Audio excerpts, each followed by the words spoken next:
Matt here. It's been quite a while since I've made a Rift devlog, and I've made a whole bunch of progress and fundamental changes to the game. This is going to be quite a long video, seeing as my last devlog was 5 months ago.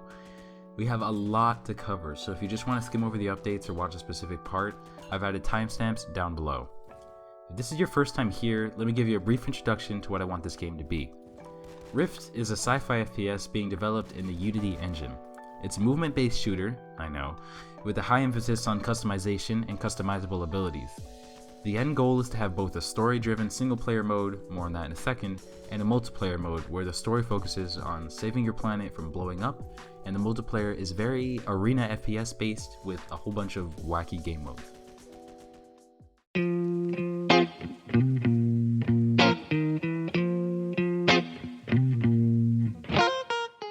Here's a quick summary of the story of the game so far.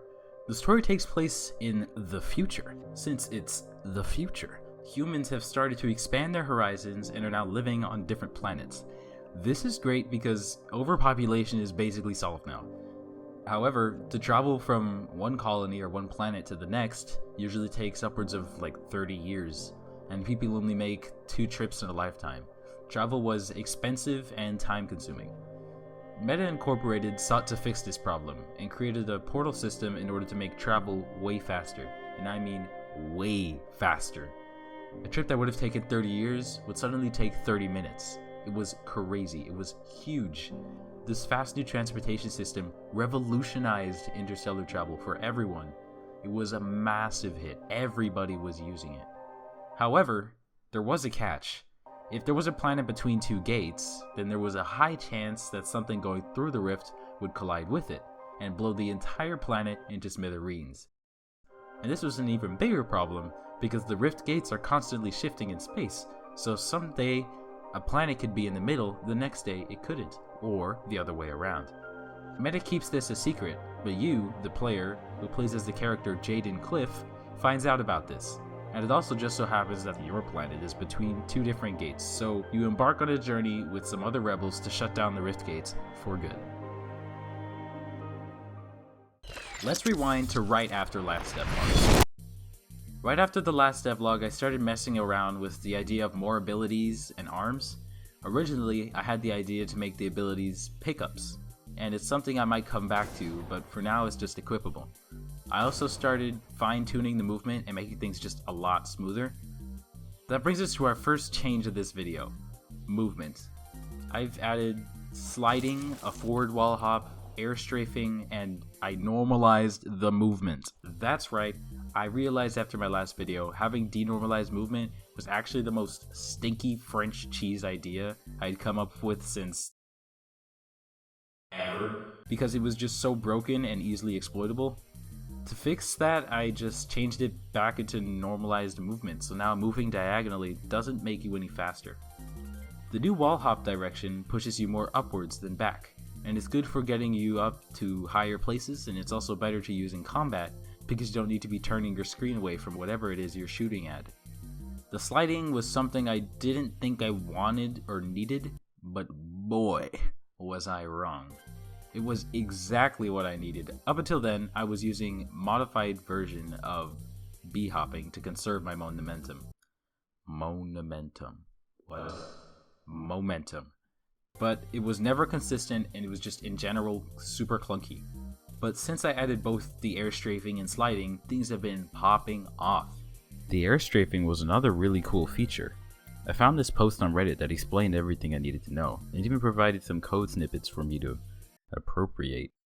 This opened a whole other world of movement, especially when combined with the wall running and sliding. Dude, you can even surf now. It's ridiculous how many doors that's opened.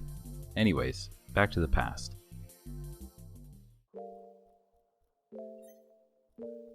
I hadn't really understood what I wanted the game to be back then. At the time, I was still saying it was just a speedrunning game, but it has evolved time and time again to the point where it's completely different. Not only was I trying to figure out what the game was going to be, but I was messing around with visual styles. Originally I wanted to go for a Borderlands look, or at least a slightly toony looking one like in Apex. Now I'm leaning towards a more simplistic sci-fi X-Toon look, kinda like what you see in Valorant. I was also experimenting with game feel, especially with the weapons and movement. I wanted those two aspects to be one of the driving factors that sets the game apart. And I haven't devoted too much time into doing that just because I've been busy with other things. But I know I should definitely get to it because, you know, the words Unity movement shooter don't exactly breathe joy. But yeah, I've been busy with other things related to the game, such as builds. The first build I made wasn't the greatest, but it had a purpose and the level design was strange. The idea behind this build was to let people test out the movement and shoot targets around the level to mess with the gun feel. In all honesty, sorry past me, but this makes me want to play the Wii without a safety strap. It was no good, and people knew that. I had person after person giving me feedback. Sometimes it stung, but I learned a lot. However, I'll never forget how hurt I was that people didn't like my game. I was honestly devastated. You see, I can't handle feedback if it isn't deliberately. Yo, this game is great. I went to a dark place, one that I never wanted to see again. But things just kept getting worse and worse. The voices louder and louder. I was at the breaking point. I couldn't take it anymore. That eventually led me to releasing a second build. That's right, baby. We out here staying on the grind. No time for emotions when you could be rifting, my guy. Was the second build received the same as the last one, or worse? Did my incapability to register feedback hinder my ability to be able to release a good product for the people in my server to enjoy? Subjectively, no. Looking back, I think I could have done a lot better. Objectively, sure. The second demo was another gunplay and movement demo, but also added the short gameplay loop, currency system, mission logs for lore and stuff, a ship you could drive around, another ship you couldn't drive around, lasers, puzzles, a weapons shop, the target range, destructibles, and melee, and the list goes on. Also, it was around Christmas time when I released it, so me and my buddy Marco decided to make it Christmassy, and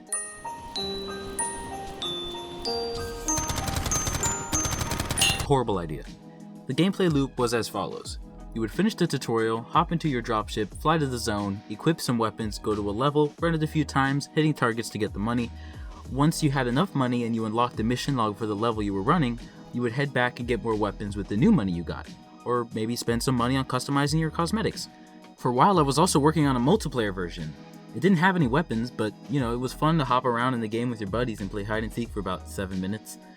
So overall, best build. It has the official Carbon seal of approval.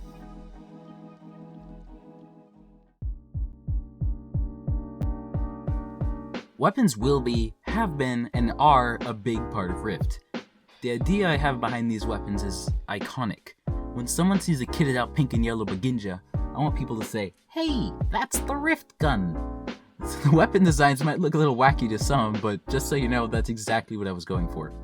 Here's a quick showcase of all the weapons. We have the Baginja. It's your pretty standard pistol. It's auto, so you can hold down the fire button and just let it rip. It doesn't do too much damage though, even with the full clip, so I would generally save it for the lower enemies or precision shooting, seeing as you can hip fire it and be pretty much completely accurate. Next up, we have the Rattler. This is a weapon design I'm proudest of. It will get a revamp in the future, but I really like the way it's shaped. It shoots really fast, does a decent amount of damage, and also rattles a lot when you aim down sight. Third, we have the SAS. This is your friendly neighborhood shotgun. It's better hip fire than aimed just because the bullets obscure your view. It's fun though, and you can shotgun jump with it, so that's a cool little feature you can mess around with. The SAS does not currently have its own animations yet, so right now it's just using the sniper animations, which work, but only to an extent. Fourth, we have the Pluto, the best sniper to ever exist in gaming. Super strong, good hipfire, high damage, definitely an S tier weapon. The A-Lamp is your assault rifle, slower fire rate but high damage and low spread. Easily hip-fireable and good with headshots. Last but most definitely not least, we have the Prius, or the Pocket Rocket. Essentially, a rocket-powered pistol with 4 in the chamber, just because I keep forgetting to change it to 1. This is a highly skillful weapon because in order to use it efficiently, you need to know how to lead your shots. The rocket doesn't travel that fast, but it does do lots of damage, so it's definitely a weapon worth learning how to use. Also note that this gun is in the same position as the SCS in terms of animations. The animations are actually the pistols, so the reloads and stuff don't really line up yet. Now I want to give a massive, large, humongous thank you to local PC Nerd, who's the Giga Chad who animated all these weapons. If it weren't for him, the game would not be what it is today. Go check him out, the link to his YouTube channel is in the description down below. I also want to give a big shout out to Reneren for modeling the sniper for me. Very cool. That's all the weapons I have in the game currently. I have some more ideas of weapons that are more abstract and funky, but we can get into that in another devlog. Gunplay is something I've had trouble with for the longest time. Being able to find what makes a gun feel good to shoot is starting to look impossible. I have 3 main types of gunplay that I think I could go for. One with lots of effects, and one without visual effects and just animation effects, and one with no effects whatsoever. I'm starting to think that having no effects could be the best way to go for a game with high mobility, because you're going to want to be steady and understanding your surroundings. So not having that added camera shake and FOV changes and whatnot gives you the steadiness to be able to pull off the movement well with the combat. But at the same time, using effects can make the guns feel a lot more powerful or more weighty. Currently, I'm still on the fence about which one I should be leaning towards. Right now I have some effects, but it changes depending on the weapon, and it's generally pretty tame. But who knows, that could completely change in the future. Another important aspect of gun feel is sound. You need to have sounds that both sound like they fit the weapon and are satisfying or hit the profile you're trying to convey with the gun's design. Right now, a lot of the game sounds are pretty standard and work in progress. I'll definitely have to go back and change a lot of them once I start to focus more on sound design and music and stuff. But I'm sure you're curious as to what the game sounds like, so here's a quick sound demo.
And now for the moment you've all been waiting for, abilities. I want to start out by mentioning the comments I got from last devlog. I asked people to give me their ideas on what they thought could be a really cool ability to have in the game. These were actually really good, and I implemented most of them. First one was grenades. Grenades are a simple but volatile ability. Right now the ability allows you to throw 3 grenades at a time, which stick to the first surface they land on. They are then remotely detonated by the player, so it's essentially C4. It's very good against enemies and also allows you to boost yourself. Although I do realize there is a flaw with this. I'm not sure why I have it so that you can throw 3 grenades when you could just throw 1, but I don't know. Next up we have the dash. The dash is different from before. Now it redirects your momentum and adds a bit of excess force, so you can use it to get up to higher places or to get around corners quickly. Next, we have the ground pound. The ground pound is pretty much the same, but I feel like I'm going to take it out or at least redo it because I found that no one really ever uses it. I would probably make some sort of combat advantage or something, but I'm not sure yet. Looks like we'll just have to wait and see. Freeze.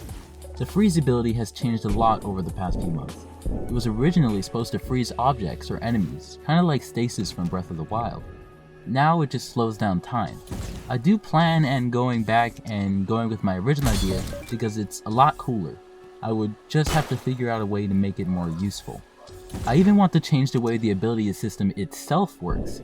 Right now, you just go into the pause menu and enable the abilities you want, but that's just temporary. What I want to do is something very similar to what Hyperscape does, where you have 2 hotbar slots for each ability and you can add and drop them on the fly. Since you can't do that with weapons, I'll let the player change their abilities to modify their playstyle instead. That brings us to the end of this video, guys. Sorry for the super long wait time and super long video.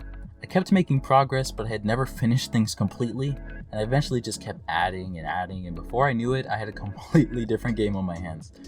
I promised to try and have a more consistent upload schedule and also keep giving out demos. Speaking of which, if you're not already subscribed, you should do that, and if you're not already on the Discord server, I recommend you pop on by.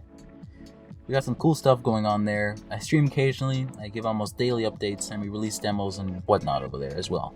So if you wanted to try out the demos I mentioned before, be my guest. Come on by to my Discord server and head to the latest launcher channel and download and run as admin. It's been fun. Have a good one.